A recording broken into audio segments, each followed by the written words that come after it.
Tonight on the Guide to Movies podcast with Joe and Sean, we are discussing Firestarter, a film that does not have fire underneath it, nor really gets us started in a good direction to have fun. I don't know what I'm saying. It's not a great movie. It's not a great movie, but we're going to talk about it. We also have a bunch of casting news, including Hunger Games, and oh my gosh, Hayden Panettiere is back in Scream. They're going to kill her off right away. All this and more. Change the game just now. I have a rave. These are the best ideas I've ever heard. I'm saying that's the commentary that will exist. A Barbie girl in a Barbie world. The filed Mickey Mouse.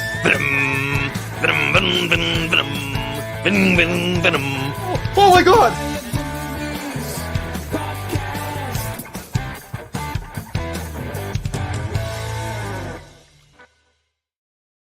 Welcome to the Guide to Movies podcast with Joe and Sean. I am Joe. He is Sean. This is episode 98 of the Future Criterion Collection podcast. Sean, how are you? We'll be the first podcast in the Criterion Collection. You have to push new boundaries. That's when the Criterion Collection goes downhill completely, is when podcasts are allowed on it. It's going to be wonderful. It is the future. My dog is in the background, as you can see. And we are going to have a fun time today as we broadcast all the wild news that we need to discuss. We haven't had like a normal episode in a couple weeks, so that's more so what this will be today, talking about some of the things that we saw. But Sean, first off, we got the first teaser for Prey, a movie that I feel like has been in development for like 35 years. Mm-hmm. Exactly. But this is, of course, a Predator prequel of sorts because it's set 300 years ago. It is coming to Hulu in August, which is exciting. Always makes me nervous when they go to streaming, but I don't know. I feel like we're getting better with the streaming movies. So here's hoping that this is a quality one. I liked this trailer. I mean, this teaser. It's 44 seconds, but I was like, okay, it's different enough. It pays homage to like some of the things that you know right away are associated with Predator, like the tri-dots as well as the sound, and then you see the like invisibility a little bit. But it's Dan Trachtenberg from 10 Cloverfield Lane. So, pump that into my veins and I am ready to go with it. How about you? My name is Sean Phillips, and I know this won't be the case. I'm saying this for the record. Please let this be a movie entirely without dialogue. That would be so cool. I understand that won't be happening, but I just after this teaser and how great it looked, and you look at it as just from an artistic vision, and technically they're from a time where, I don't know, technically words weren't invented yet. So it'll be really interesting to see if they could pull that off. We would have heard about that by now. That would have been a big news thing. It's like, Prey will not have any dialogue. That will be something huge. So it would have been fantastic. I love this teaser. I mean, it's just great. I'm not the biggest Predator guy. I've seen the first one, and I think that's it. But I know the lore. I know the mythos. And so just seeing this and seeing kind of that modern interpretation done in some sort of suspenseful fashion was very cool. But that's been my one takeaway is oh my God, I love the idea of no dialogue with this. I kind of love that idea too. And I'm just thinking, we don't know much more about it outside of the synopsis that was provided, but why did it go to Hulu? Because these movies usually seem like not a surefire thing because the 2018 one didn't do too well, but I mean, they have a following. They're I almost said historic enough. They've been around long enough that they're going to get older generations and be cool enough for younger generations. Maybe that's the case, that there's no dialogue and they didn't want to take a gamble in theaters, so they put it on Hulu. What I've started to learn, and I don't know how this one worked, but I've started to figure out that there isn't just a couple of guys at a boardroom table saying, let's put this one on streaming because we don't think it'll do well. Let's put this one in theater. There are way more complicated deals happening. I don't know if that's the case with this, but there could be something more complicated with the reason Prey is on Hulu. And there's some sort of crazy contractual signing between the property rights of it where it cannot be seen in a theater. It has to be done by this company and therefore has to be done on this streamer.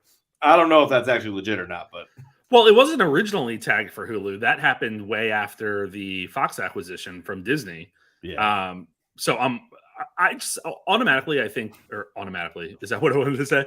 I honestly think that it comes down to just them having a lot of movies that they need to get out and not having the the space in theaters to number one, not go up against other things that are going to destroy it, but two, not cannibalize their other releases, which is a challenge. What I really dig about Trachtenberg too is that when it comes down to the two like movies I could really call to arms here, which is 10 Cloverfield Lane and this, is he's a franchise director without being a franchise director. He separates himself from the franchise. Now, that is mainly because 10 Cloverfield Lane was not a Cloverfield movie when he made it. And then they said, all right, let's put Cloverfield in the mailbox, and then we'll just we'll just call it 10 Cloverfield Lane, and then everyone will get really excited for it thinking it's a sequel when it is. The same thing happened with Cloverfield Paradox. That was also not a Cloverfield movie, and then they just said, let's slap Cloverfield on it, and then, with all of this, we'll be able to move it. But still, he separated, like he made the sci-fi different, because in Cloverfield Lane, you're wondering if the monsters exist or not the whole time. Now, unfortunately, because it's called Cloverfield Lane, the monsters exist because of Cloverfield. But his original idea for that story was going to be, we don't know if there's actually aliens or if John Goodman's just a psychopath, or both. Both. Definitely both in that movie. I'm excited for it. It's August 5th it gets released, so it's something that I'll definitely keep an eye out for. Hulu really starting to pump out some of the good ones this summer, because I'm excited for Fire Island in June, and then we get that in August, and I'm sure I'm forgetting something, but good for them. Good for them. There's a few. I mean, they technically they won the first Oscar for a streamer before Coda did with Summer of Soul, because everyone remembers that happened. But oh god, yeah. Don't bring me back to that night. I couldn't help it. I was mad at myself. How dare you? How dare you? How dare you, Zac Efron? You were playing an actual daddy in a movie that went to streaming and also debuted in theaters. I saw it in theaters, I'll be honest with you. I went on Thursday. What's interesting with Firestarter is, yes, this is a remake of the 1984 film that starred Drew Barrymore. But what's fascinating with this is I didn't hate it. It's not a terrible movie, but it just is underwhelming in so many ways. It never really takes off, and it's kind of just one note. I don't know. I was a little frustrated by that, because I felt like there could have been so much more.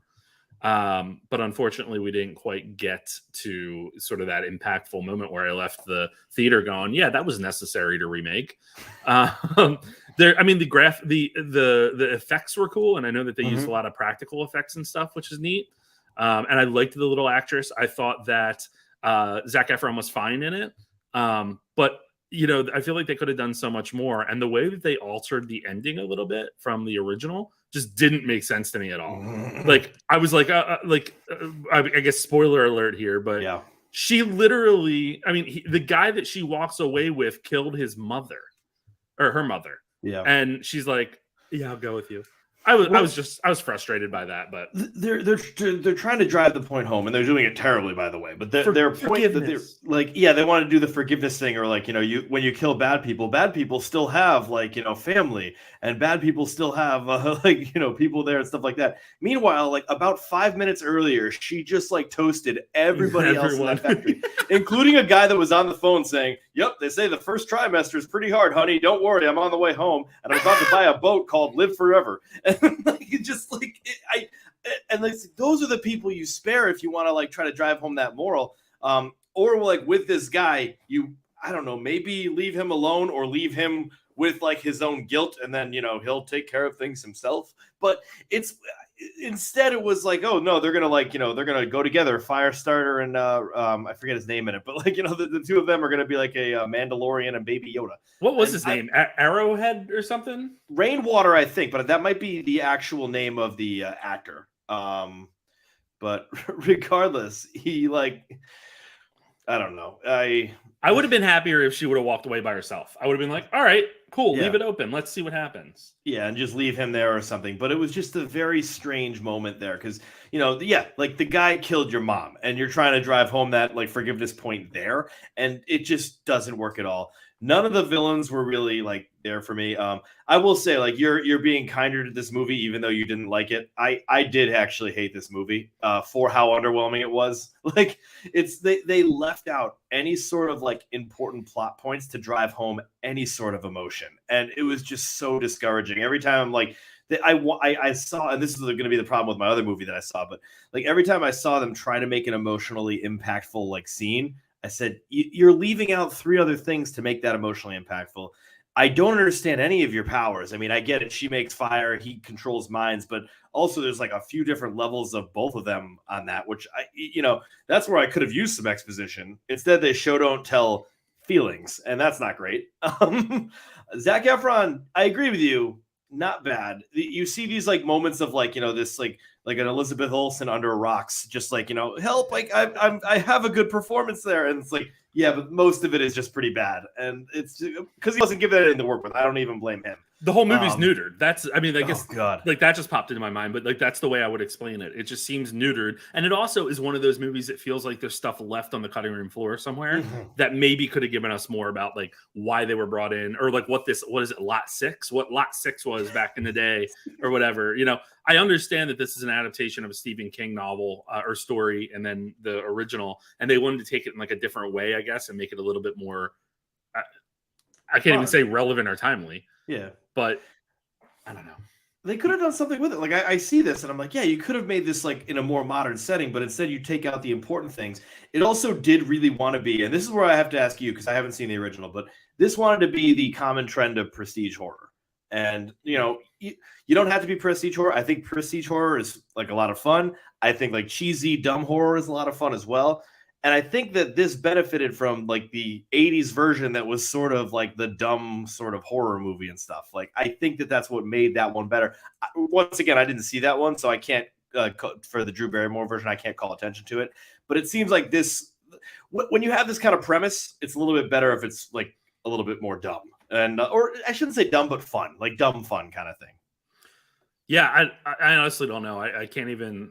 I don't know that the feel of the movie was much different. It was just a better told story. I don't know. I don't have much to contribute there. It again seems like they maybe were shooting for setting something more up than just this movie, because the way that it ends and like all like there could be more coming down the road. I could totally see them like doing a series or something and exploring this character a little bit more. And they're trying to capitalize on the superhero aspect essentially, but it's not there. So I got one more question for you. And this is the question I've been asking myself a lot and I still don't have an answer. Did you like John Carpenter's score, or did you just like the Halloween score? And that's why yeah, I was like, it didn't seem fresh. It seemed like he took the scraps of whatever he had before. I was just like, original. It is the only thing where I said to myself, I'm like, well, I'm enjoying that, but I'm only enjoying that because it's making me think about Halloween. Right. Yeah, wasn't absolutely thrilled with that. Let's talk about some movies that we maybe were thrilled with. The first of which I want to talk about is Men. Men is an absolute wild ride, and I know you're excited for this one too, right? So excited. So this is the Alex Garland movie, so you're going to get a wild ride there. But this is a film that stars Jessie Buckley, who is absolutely mesmerizing in this movie. I can't stress enough how much I was just staring at the screen, and I finally realized that I was like not turning away, not really blinking much. I was just like mesmerized by what she was doing on screen. Because she's just an absolutely captivating presence in the film. It's a really good movie. I really enjoyed it. It was a 5 out of 5 for me, honestly. Yeah. It's going to be divisive because it takes the story, it takes its messaging and buries it in a lot of allegory and metaphors, and you can kind of take out of it what you think it's driving at. And I won't get into much of that, but it's consider the title and then consider what you see in the film, and you'll get the idea of it. I have heard that the movie, like from other people, the movie is thinking it's a little bit smarter with its themes. Like it's thinking that they're like burrowing them down when they're a little bit obvious, which I'm okay with, but I don't know if that's the case. You know what's funny, Sean? I was thinking about this because someone was asking me a lot of questions about it recently, and we'd be pissed off either way. If they were buried too much and not everyone was getting them, if they were a little too on the nose, and they're not like on the nose totally. You still are trying to figure out exactly like what the background is here that led to these interactions that she's having. But it's, you know, I think we'd be pissed off either way. So, Well, that's what we get with the other Alex Garland movies. I mean, Ex Machina is damn on the nose, and then Annihilation. Don't pretend you know what that movie is. Nobody knows what that movie's about. Like, there are no actual messages in that movie. Yeah. Don't even try. It's wild. I mean, it's a really, and it got me a few times. Like, there are some parts in this movie where I was just absolutely like, I had to close my eyes. I was scared. It was wild. You're going to throw up. Like, it was wild. But so that was a really good one. And then two others that I'll touch on real quick. The social embargoes are up and not the full reviews, but I had the opportunity to attend the Philadelphia Film Festival's Spring Fest this past weekend, which was 3 days of presenting films that are making waves at the early festivals in, you know, throughout the world. And I saw Marcel the Shell with Shoes on. Woo! And this is touching, charming, absolutely heartwarming, captivating, all of the different terms that I could use there. It is just, it's hilarious. There's so many funny moments that are just touching. There wasn't a dry eye in the theater at times, and people were busting out laughing at other times. So it was a lot of fun. I'm just absolutely baffled that something like this works as well as it does, with Dean Fleischer Camp and Jenny Slate being the ones that brought this to life. It's just delightful. That's all I can say about it at this point, but I'm so glad that I was able to see it. Just as I'm so glad I was able to see Rescue Rangers, Chippendale Rescue Rangers. All I'll talk about with this, because again, the full review drops tomorrow. It is a really, really, really well done, intelligent, funny movie. I had so much fun with it, was not expecting to, and just absolutely enjoyed every moment of the references and the, you know, I can't even, like, I don't want to get into it too much because there's so much that pops up in it that's hilarious, but it's very smart. And I think that's what I really enjoyed about it. So I'm excited to see a wider audience get it this week, because it could have gone really poorly and it completely went the other way for me, to the point where it's probably one of my favorite movies of the year so far, like in terms of a more streamlined movie. Oh my gosh. We didn't stop dunking on it when the trailer came out. I know. Like we always do our usual thing, like maybe it could be good, but we just like dunked on that like the whole time. Yeah, which is why I was so shocked. But definitely one to watch. It comes out on Disney Plus this Friday, and highly recommend checking it out. I'm so excited for what they're going to do next with these characters, because growing up, Chip and Dale were two. Hello, hi, stop barking. Chip and Dale were two of my That one was me. So this is my dog, what he does when I'm on a podcast. he's watching the cat get walked. No, the stroller's out, so we'll see. Chip and Dale growing up were like two of my absolute favorite Disney characters. They were like the fun, jovial, quirky ones that were always getting into trouble and messing around. And that Rescue Rangers, two things: the Rescue Rangers show from back in the day, as well as the Rescue Rangers video game.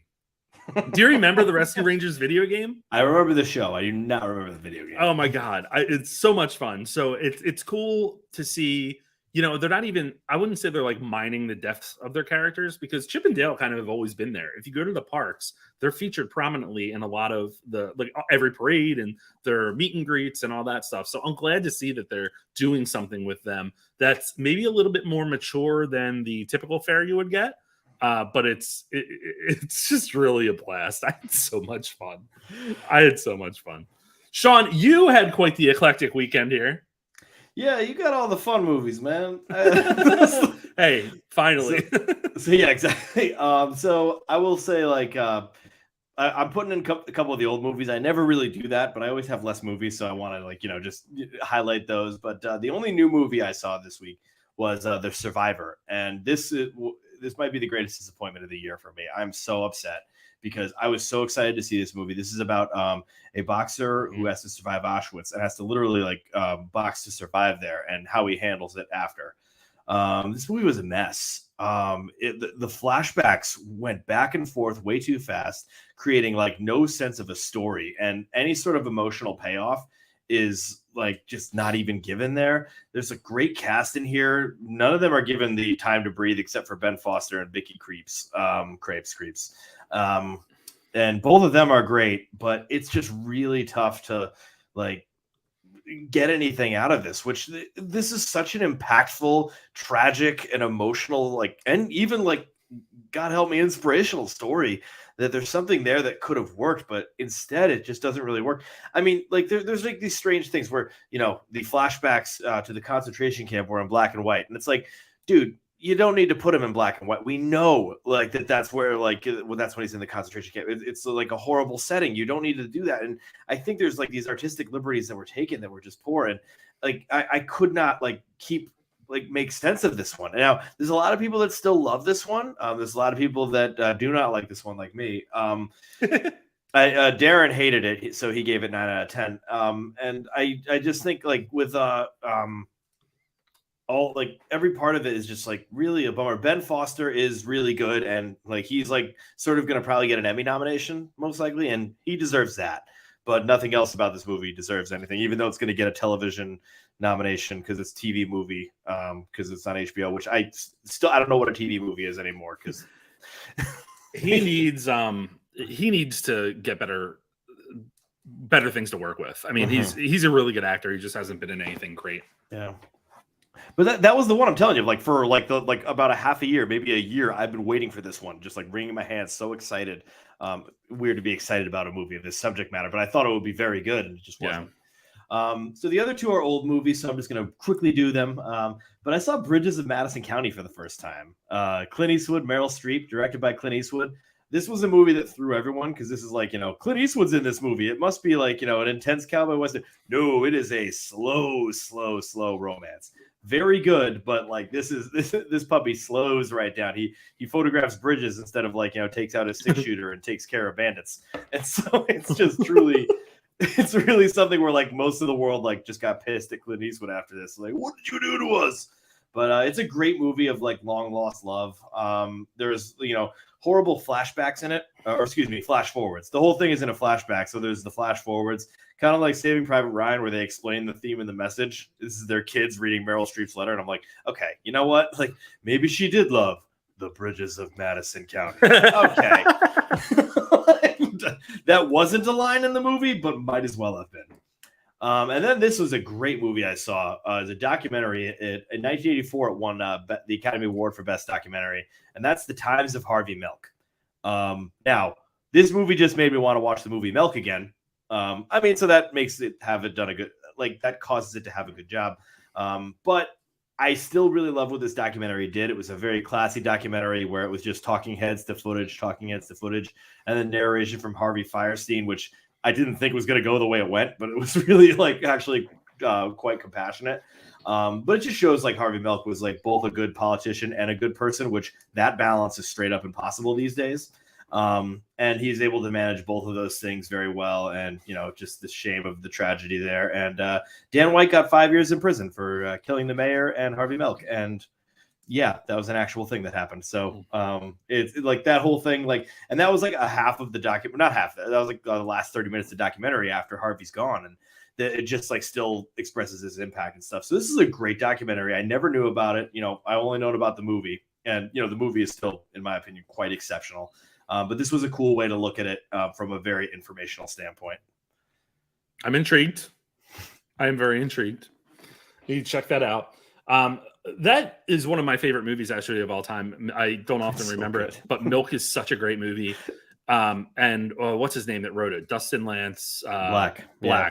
He has a new project coming out, and I'm very excited about it. I forget what it's called. Well, right now he's doing Under the Banner of Heaven, but that's like coming out every week. Yeah. There's another one besides that? No, that's probably the one I was thinking of, actually. Yeah. There could be something else. I know he's actually quite a worker. You see him everywhere all of a sudden. Like he does quite a lot of projects. Yeah, I really enjoy him. I do want to share just on my rave about Chippendale that one of the local Philly critics who I disagree with often on his reviews just posted, it's a total blast. It's kind of like if Shane Black decided to remake Who Framed Roger Rabbit.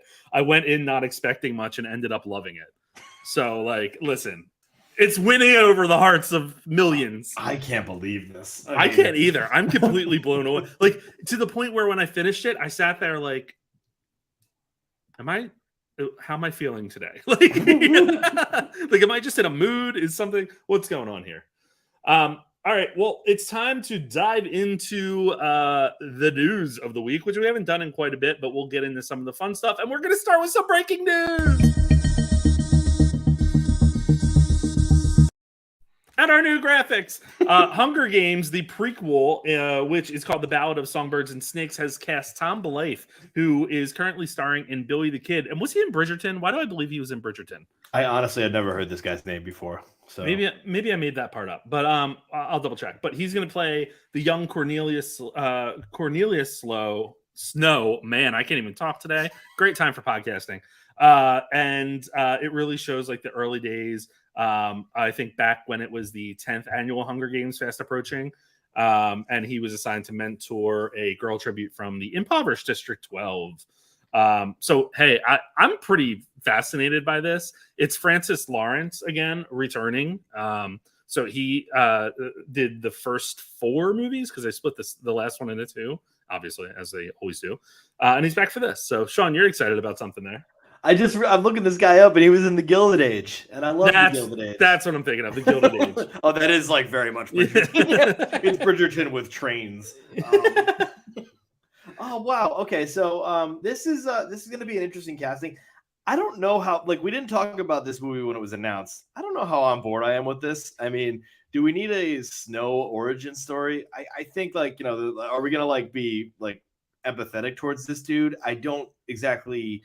Is this going to be like a Joker style thing? I know the novel has already been written, so I know there is already, you know, there's material there, but that's what I was wondering. The novel's out. I've read it. It's really good. And I think a lot of people really enjoyed it. It does a good job of exploring things from a different lens.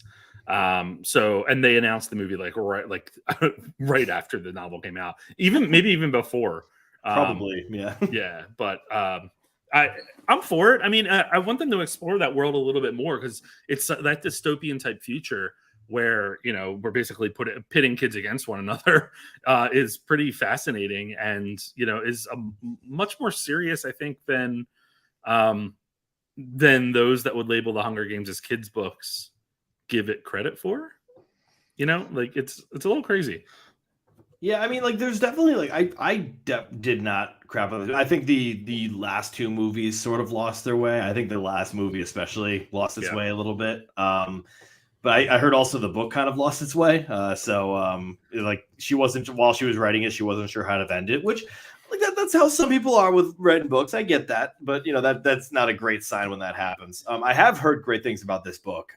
So I'd be interested. I mean, I've seen all of them. I'm fascinated by the world. Like, I'm fascinated where the world could come from. So this would be very interesting to see, like, this, like, you know, this. I don't want to call it an origin story. I want to call it a prequel instead. Like, because origin story like makes it seem like it's, you know, he's gonna be like, you know, it's gonna be a Joker thing where it's like, hey, we feel bad for President Snow. It's like, I don't want to do that. Like, I want Donald Sutherland to be the evil dude. But Joaquin Phoenix is playing. If Joaquin Phoenix plays, that'd be brilliant.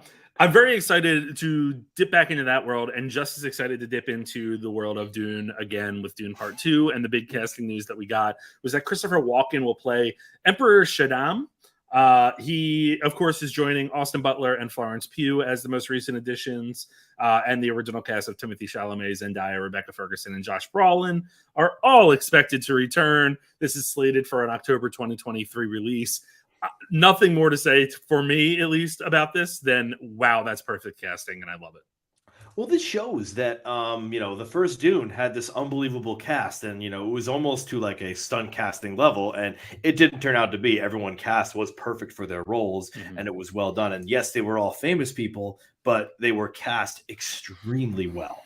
And so I have confidence in whatever they're doing here. And, you know, right now they have Walken, like, absolute legend. Florence Pugh, very popular. Austin Butler, definitely rising up and will be a name after Elvis. I think that's going to be happening. Absolutely. So I at this point, it's perfect casting. Well, I don't know if it's perfect casting because I never read the book, but I'm assuming it's perfect casting, and I'm just happy they're also going for that big time Hollywood cast again. Because let's face it, they got to go for broke to get that Dune Part Two Best Picture Oscar. Let's go here. Yeah, of course you would take the awards approach there. All I know is that everyone has said, because it didn't win, because Part One didn't win, we've got to get Part Two going. Let's get that Part Two push. This is Lord of the Rings: Return of the King. 11 Oscars, baby. Boom. Oh my god. I don't even know what other roles are left to cast. So who they would go for and stuff, but because I didn't read the book, but bring them in no matter what. Make new roles. Speaking of Oscars, Scream 6 is aiming for an Oscar by bringing back Hayden Panettiere, fan favorite that people really wanted to see in the last Scream in January. But she's coming back. She'll be playing Kirby once again. The last we saw her, she was kind of dying after being stabbed at the end of Scream 4. But she has survived. This is a little bit of a spoiler, but if you watched the most recent Scream or saw the most recent Scream, you'll see that there's a scene in which they are looking at kind of YouTube videos and stuff. And on the right in a suggested movie or whatever, or suggested watch, it says interview with survivor Kirby, blah, blah, blah, blah, blah. Wow. So that's kind of a little Easter egg for people that, she's still out there. And this movie is going to see the surviving characters, which is Melissa Barrera as Sam, Jasmine Savoy Brown as Mindy, Mason Gooding as Chad, and Jenna Ortega as Tara, leaving Woodsboro to try to put the past behind them. How Kirby comes back into the mix, I don't know. Courtney Cox is involved, from what I understand. I haven't been able to find the confirmation of it, but I did read another article that also linked Nev Campbell back to it. It would make sense that they're involved in some aspects. I believe that there's a lot there with what people were thinking about with Nev Campbell's character of Sidney Prescott being married to Mark, who is Patrick Dempsey's character from the third one. Third one. There's a lot of intertwining there. There's a lot of rumors because you never see her husband, and her husband's name is Mark. So there's a lot of people that are trying to figure that out. So I think that there's some interesting ways to bring them back instead of just throwing them back into the mix again. I think the last one did a good job of that too. They weren't the main focus. But Courtney Cox is saying that this is a really brilliant script, which just has me. I mean, she's happy for the work, but but I'm pumped for this. Bringing her back just shows that the team behind this, Radio Silence is the writers team. They get it. They understand. Oh, yeah. They're fans of it too, which is exactly what I want in a series that I've loved for so long. I haven't been as enthusiastic about this return. I mean, first of all, I'm not enthusiastic about a Scream 6. I thought Scream 5 was bookended so damn nicely. But that, I got to move on. It made money. They make another one. Okay, that's fine. That's what it is. That's the world. I get it. This was not huge news for me. I didn't really understand this as being a big deal. I can't quite remember if Hayden Panettiere was the character that in Scream 4, because I don't remember Scream 4 that well.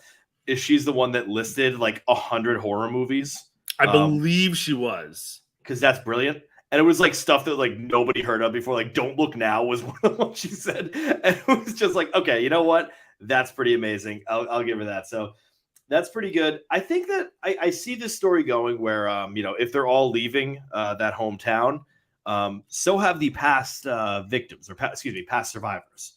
And so because the past survivors have most likely all gotten the hell out of Dodge, they're probably going to meet up with them as they're out there. So they're going to meet up with Courtney and Nev and Hayden. And, there'll be a way of them all spending time out of there. Now, the big thing is I was talking to you, I think literally yesterday about this. And I just said, well, none of the people that come back ever get killed. And I forgot that. Oh, sorry. Scream 5 spoiler. David Arquette gets killed in Scream 5. And I'm okay, so now that was a rule. That was a rule when they would return back, survivors return back. They would never get killed. Sean, your question was, did David Arquette die? And I was in the movie or in real life? What are we talking about? It was a long weekend. I was just when you said that, I was oh yeah, I can see how that gets misinterpreted. There's a lot that they could do with it. I'm really partial to how they handled Scream 3. I really enjoy Scream 3 with kind of the filming of the like on the back lot, I should say, when they're like in California and they're trying to figure all that shit out, and like the brother comes into the pic and they're trying to make Stab, whatever it is, Stab 3, I guess it is at that point. I would love for them to do something like that. I don't know what they're going to do, but it's got to be something creative to bring past survivors back together or together with most recent survivors. It's wild. And what I really like about that too is with Scream 4, it always kind of felt like it was the one where they were like trying to relaunch Scream and it didn't necessarily take off. And it was Wes Craven's last Scream. And now with this, the most recent one, they've obviously been able to like capitalize on the franchise, and they're moving it in a different direction that's, I guess, popular and modern. But they kind of ignored Scream 4 a little bit, in my opinion. Like there weren't many overt references. So I'm excited to see sort of how they kind of bring that back into the fold, because it's not a bad movie. A lot of people love Scream 4. I was kind of just like meh about it. It's such a weird one because I always find it the most forgettable, even behind Scream 3, which is, I like it. It's a lot of fun, but it's obviously the worst one. And there was something about Scream 4. What do you mean, obviously the worst one? Pretty close. I mean, what do you say is the worst one? I don't know what the worst one. I don't think Scream 3 is the worst one. What do you think? I like Scream 3 better than Scream 2. I like Scream 3 better than Scream 4. You like Scream 3? But actually, I don't remember Scream 4, so you got me there you go. So I guess Scream 4, I don't know. Scream 3 has been, okay, I'll say this instead of obviously, has been known as one of the worst ones. I like it, so maybe I don't agree with that, but there are people that have, like, said that. There's my way of saying it. There's people that are saying, I forget what my point was at all, but Scream 4 was like this correction to Scream 3, if it needed to be corrected, but like Scream 4 was this correction to Scream 3. But at the same time, people were wondering if it was necessary, I think. And so while a lot of people loved it, a lot of people didn't understand the point of it. And so it just kind of like went down this like redundancy alley that was not needed. That says nothing about the quality. That says more about the audience reception of it. And so that's why nothing happened until 5. Scream 4 tried to do what Scream 5 did successfully. Yeah. And I think that's really how you tell the two apart. They both had the same idea, and maybe time really helped them. 11 years in between the two movies. Maybe that's something that really helped there. But, they also, you found the main characters in different circumstances. The first 3 movies, aside from like different promotions, like Dewey was, different level on the police force and stuff, or Gail wrote a new book, like things like that. You didn't have them in different life circumstances, but here you had that to play with, which I really enjoyed. Man, I'm excited for it. I'm welcoming it. I'm grunting and groaning because I thought 5 ended well, but I'm welcoming it still. You better fucking welcome it. I'm welcoming it. It's gonna be fun. I'm also welcoming this news. A sequel to A Simple Favor is in the works with Anna Kendrick, Blake Lively, and Paul Feig returning, which is exciting. You haven't seen this movie, the first one, have you? No, it snuck by me. I remember I said to myself, "Ooh, I gotta get." It was one of those movies where it's like, "Ooh, I gotta get to the theaters to see this," and then weeks happened, and then all of a sudden it just disappeared. It's a lot of fun. You need to watch it. That's your homework. Sounds good. Yeah, it is really. It's a lot of fun, and Kendrick and Lively are great in it. So the fact that they're coming back for this, I think, is really great. You see my dog laying next to his food bowl. Little head of a dog. So I'm excited that they're coming back. It's what is this Paul Feig's first sequel? Of one of his movies. Films, yeah. I mean, aside I'd say from so, yeah. Aside from Ghostbusters, exactly. You can't put him on that, but yeah, that. I think this is it. Yeah, yeah. I'm excited. I love everyone involved. The first one was twisty and was on the nose with a lot of its humor and like sarcasm, and it's just silly in a lot of ways, but in a way that works for the movie. So I'm excited to see where they go with it. Nice. I mean, yeah, I can't say too much about it, but I will say it's very fascinating that this got a sequel because A Simple Favor has been loved, but also is not very popular. And I think because a lot of people went through it the same way as me, where it was just like it just slid past like the radar, or like it slid under the radar for a while. So I hope this kind of like turns it on, like someone like me who's now going to see A Simple Favor, and therefore I'm going to also see A Simple Favors. Oh, God. Yes, call me, Paul. There are a lot of elements to what you just said there. Just like Oh, there's a don't lot of you- elements to oh the new my Pixar movie that was just God. announced. In summer of 2023, we are getting a Pixar movie called Element. You can go online and find some concept art for it. But this, I'm sorry, it's called Elemental. But this sounds really fun, actually. It is directed by Peter Sohn, who did The Good Dinosaur, which isn't going to get a lot of people excited. Oh boy. But it joins the tag here, according to Deadline, is that Elemental journeys alongside an unlikely pair, Ember and Wade, in a city where fire, water, land, and air residents live together. The fiery young women and the go with the flow guy are about to, woman and the go with the flow guy are about to discover something elemental, how much they actually have in common. Hey, sign me up. This sounds great. Disney, put it in fucking theaters. Oh no, it's going to be on Pixar or it's going to be on Disney Plus for free. In fact, it's going to be like downloaded on everyone's TV, like the YouTube album. They're going to leak it themselves.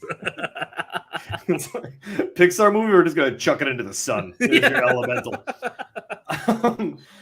I mean, there have been the like very, very blind comparisons to Inside Out, where it's like, oh yeah, happiness and sadness are like on a journey together, and these two are on a journey and they find out they have a lot together. I'm trying to avoid that, like thinking that way, just because there's not much we know about it besides that simple premise. I mean, all I can think about right now is the Marvel Elementals, which like I knew that we have talked about, and I don't know if a movie's coming out about them, but you know, the Elementals are a Marvel thing, so that like got me thinking about it.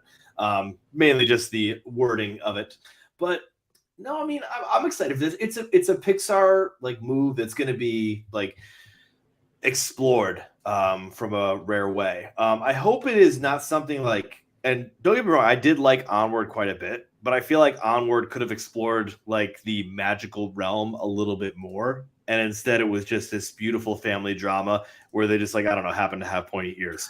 And I was like, do some of the more of the magic stuff, Sean, man. she just said, I wish they would have explored some of the magical realm, but instead it was just this beautiful family drama. I said that in a positive tone. It's a beautiful family drama. Nothing sounds like it's in a positive tone because I'm very tired. So like when I say beautiful family drama, I sound like a dick. No, but like yeah, like Onward was still a beautiful story, but like I wanted to see some of the surroundings explored a little bit more. I wonder what this is going to be with Elemental. Like if you can have that balance, like Inside Out has that balance, beautiful humanity there, and also like a lot of like fun in the world that they're putting in. I would love to see that in this movie.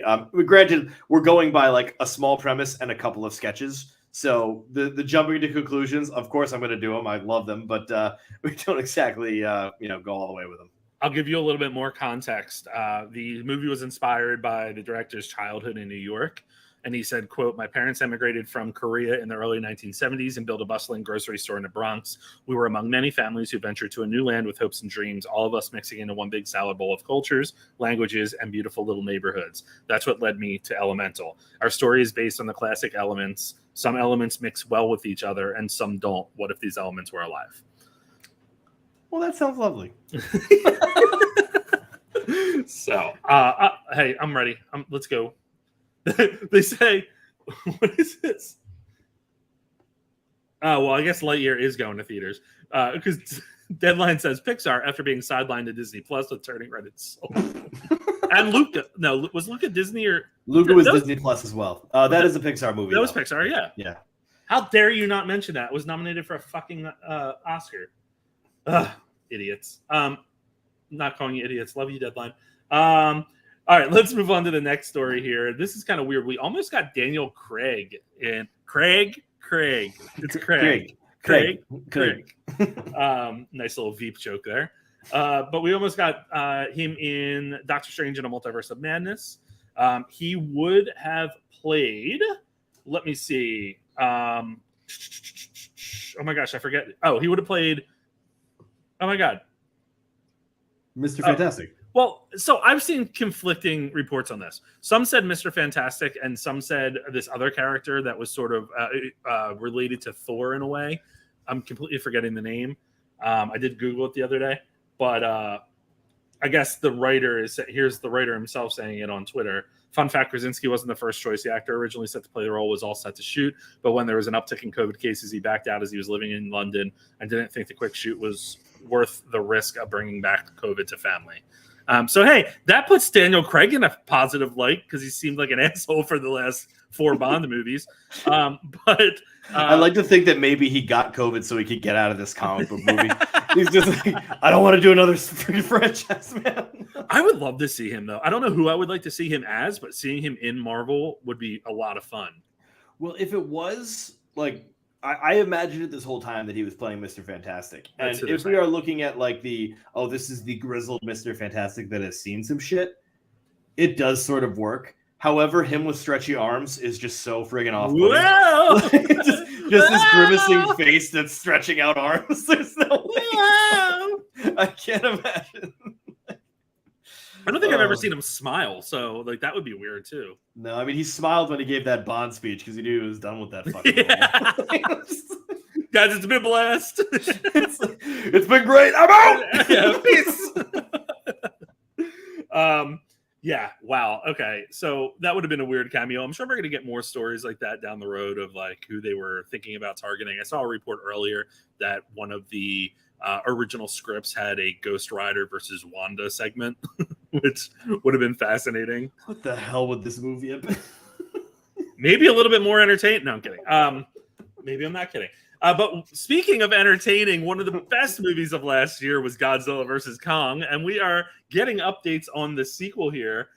Deadline reports that Dan Stevens, who played the title role or the main role in Legion, as well as the Beast, Beauty and the Beast, he's a beast, is going to star in Godzilla vs. Kong sequel, which is supposed to start production this summer.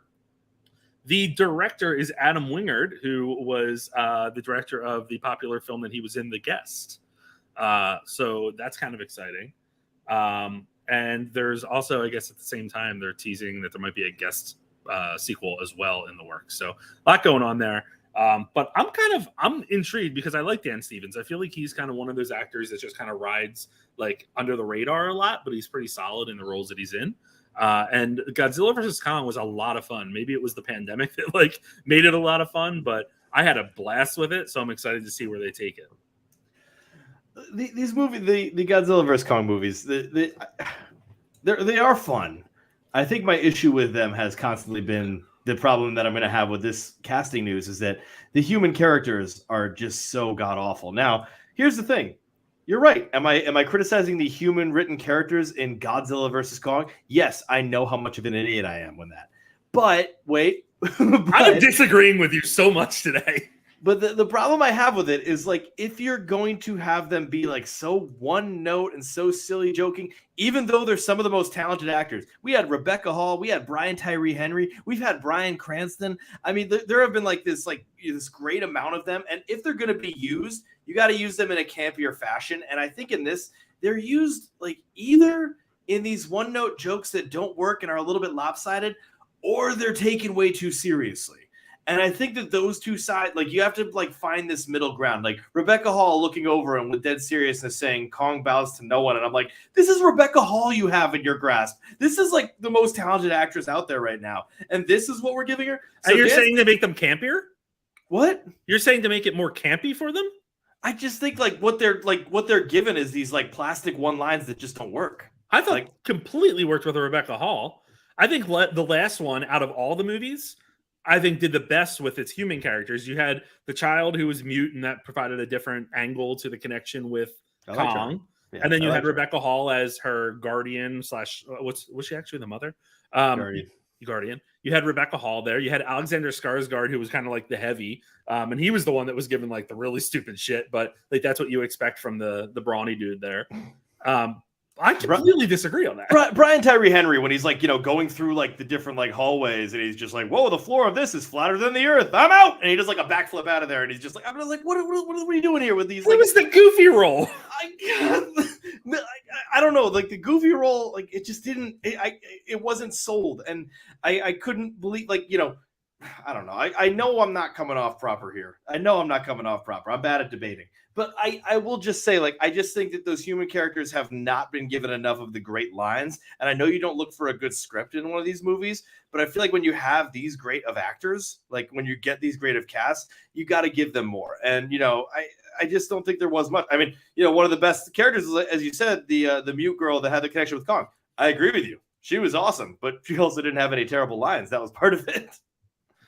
I think sometimes we're a little too critical about like the lines and the dialogue and stuff in movies like this. And trust me, I understand where I am with that, and I understand that I'm not looking for like Patty Chayefsky, but at the same time, I'm not looking to be annoyed during a Godzilla vs Kong movie. That's where we got a problem. Like if I'm getting annoyed by the dumb dialogue, dumb dialogue is great sometimes, but if I get like frustrated, that's not good. Yeah, whatever. Bullshit take. No, I'm kidding. Let's end with this news bit. We have made a active attempt to avoid chatting about the Amber Heard and Johnny Depp trial, and that's not going to change today.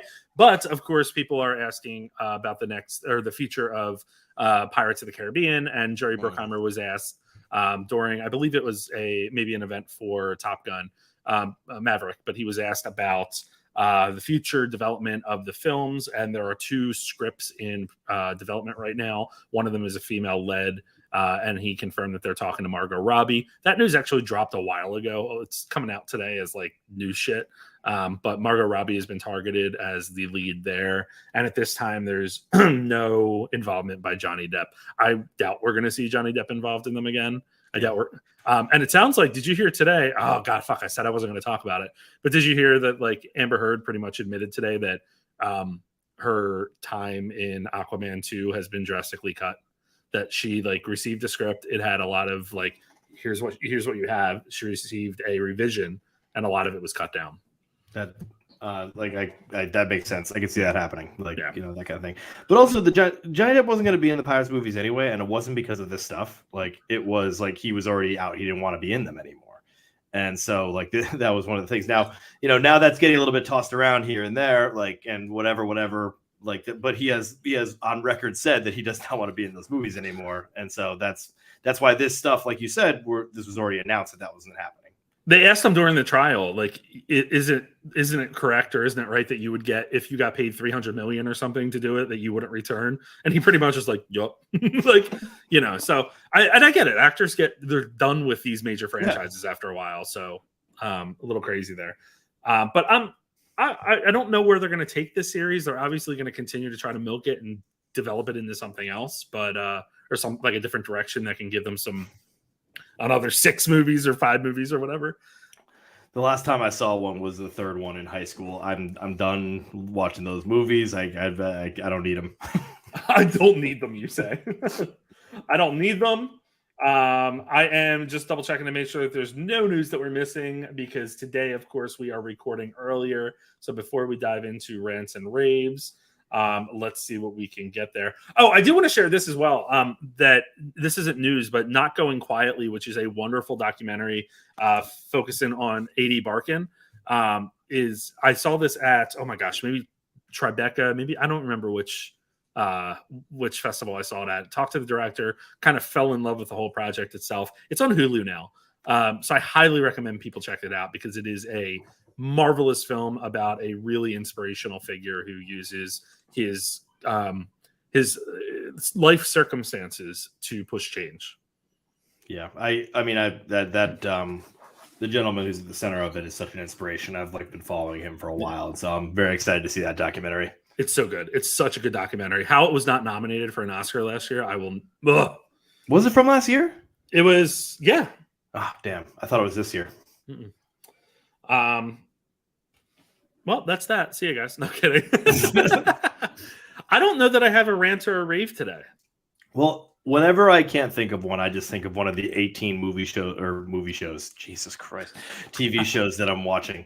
I want to plug this one for fans of The Wire. There is a new one out there called We Own This City. It is directed by Ronaldo Marcus Green, who directed King Richard and Joe Bell. And it is written by David Simon, who wrote The Wire. It stars John Barenthal as well as several other character actors that aren't are I'm lost on them right now. But my head's not working. But John Barenthal leads this with like a sensational performance. It's basically about just after the Freddie Gray murder, and like there is an investigation on the corruption of cops in Baltimore. Corrupt cops in Baltimore. David Simon really knows his comfort zone. But this is an unbelievable series that like spans like 17 years. And hey, this is one that jumps back and forth but does it right. And I really like am blown away. This entire show is people talking in offices, or people talking on the cop street, or people talking in cop cars. It is like so dialogue heavy, but so dialogue rich. And the way they tell the story is like fascinating. Ronaldo Marcus Green, who has like directed some great stuff, is kind of at top tier direction here, where like he's handling scenes and letting these scenes tell the story, which I really like haven't seen much like this. It's just so brilliantly like subtle and so like unbelievably amazing. And it's like really just blows me away. It's a limited series. It's truly great. Definitely check it out on HBO Max. I shall check that out. It's actually been on my radar for a little bit, and I wanted to get to it, but I just haven't for some reason. I have not watched a lot of TV recently because it's the NHL playoffs, and I kind of fall into a hole during the NHL playoffs because there's so much hockey going on, and it all means something, so it's a lot of fun to watch. But I need to watch that, and I may have started Will and Grace over again after just finishing it for the third time. So. There's so much new shows out there, and you're rewatching stuff. This is what I tell like Sam. So much of the shit out there is thought provoking and deeper, and I don't want that. I don't want thought provoking right now. I need stupid shit that I can lay in bed and giggle every couple minutes and be like, and still fall asleep. I don't want to dive into the corruption of police in Baltimore as I'm trying to wilt away to sleep.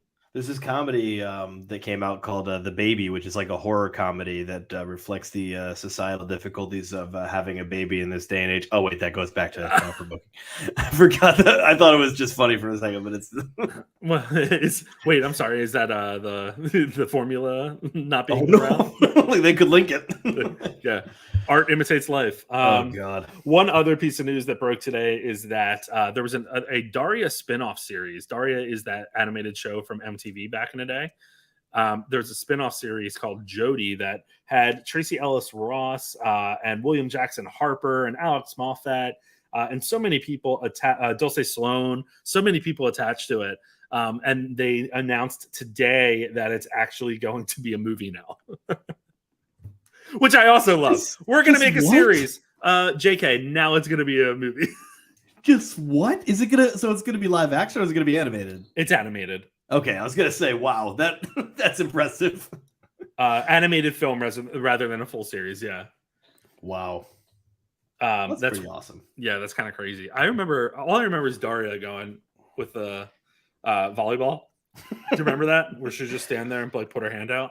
I never watched Daria, and it was pretty much just because like whenever I would see like an image of it, I just like would immediately think, yeah, that's too mature for me. Like just immediately, for some reason, it's just like this looks like it's too intellectual. I can't handle this. It's too intellectual. I don't have a rant or a rave. I'm gonna forego it this week. How's that sound? Sounds good. Does that sound wonderful to us? I think it sounds wonderful to us. All right. This week we have a couple movies coming out. Nothing absolutely major, but those who are fans of Downton Abbey have Downton Abbey: A New Era hitting this week. Chippendale Rescue Rangers is going to hit Disney Plus, and Men hits limited theaters this week as well. So lots of stuff coming down the road. What's on your radar for this weekend? I think it's now Chippendale, but probably gonna catch Men on Thursday. There we go. There's the sentence. I don't know the Downton Abbey thing. I never watched the show, but I watched the first movie with my mom. So maybe if she wants to go back to the theaters, I'll go with her. But that would be the only reason that gets me going there. As a little bit of a promo for next week, please tune in when Sean and I are fighting over Chippendale Rescue Rangers. You don't know that I am ready. Like I will burn this fucker to the ground.